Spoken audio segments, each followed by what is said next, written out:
I just can't get enough of the Grandista series. Bandai is attacking us in full force, now doing more series outside of Dragon Ball like Naruto, One Piece, Frieren, Fist of the North Star, Mega Man. There's so many that are getting added to this list. It's insane. They're super affordable at a pretty large scale, so I think they're really great. They're super affordable at a really large scale, so I'm always excited to collect new ones. Today, we're going to be reviewing the second Grandista Goku in the newly rebooted Grandista line of figures for Dragon Ball, and we're going to see if he's worth picking up at full price. We do Dragon Ball figure reviews, news, and more here on the channel, so if you don't want to miss out on the hottest releases, make sure you subscribe.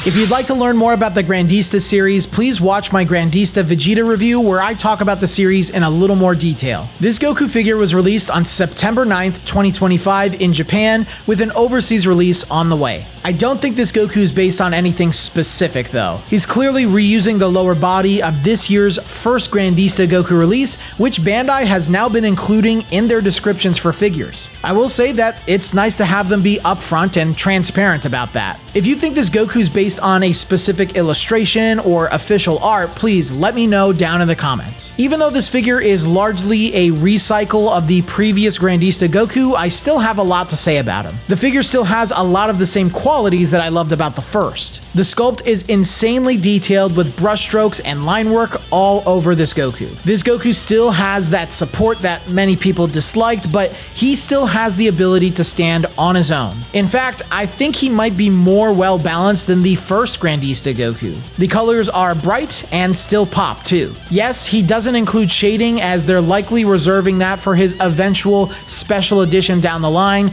No, that has not been announced yet, and I do think that they will announce special edition Dragon Ball figures, so stay tuned for that. Hopefully Bandai starts announcing those very soon. The big difference between this figure and the first is his entirely new upper body. And when I say the whole thing is new, I mean it, including his torso. You can tell by the way Goku's body is turned in order to fire his Kamehameha. It's a great contrast next to the original Goku, who is more stoic and charging the Kamehameha, compared to this one with him firing the move with an angry, screaming expression. Goku's hair is well sculpted with it blowing back from the wind, which also looks fantastic. It's weird to say, but I also love the way his hands are made too. They've got nice details and feel really well done. I think the expression and pose on this Goku is just all around better than the first. It's way more explosive and interesting. Now, Goku is obviously a larger scale, being a Grandista piece. He stands at 11 inches tall and best scales with the entire Grandista series. Even the older resolution of Soldiers figures fit pretty well alongside this Goku and the newer Grandista figures. I have seen some people pose this guy with Gohan and Goten's Master Lees from History of the Film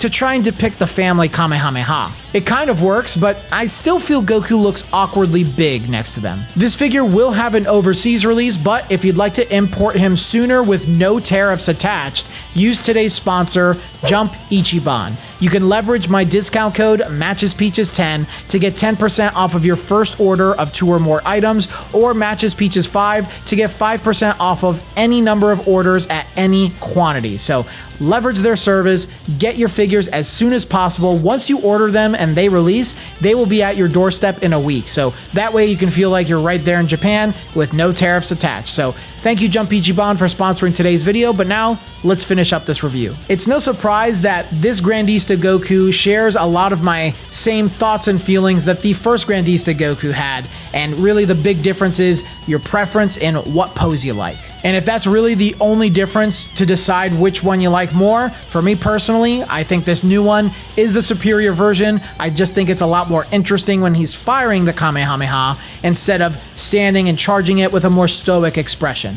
The more stoic one might look closer to Goku in a way, since his hair isn't being blown back and all that, but I just think this is way more interesting and still has a lot of those amazing qualities that the first Grandista had.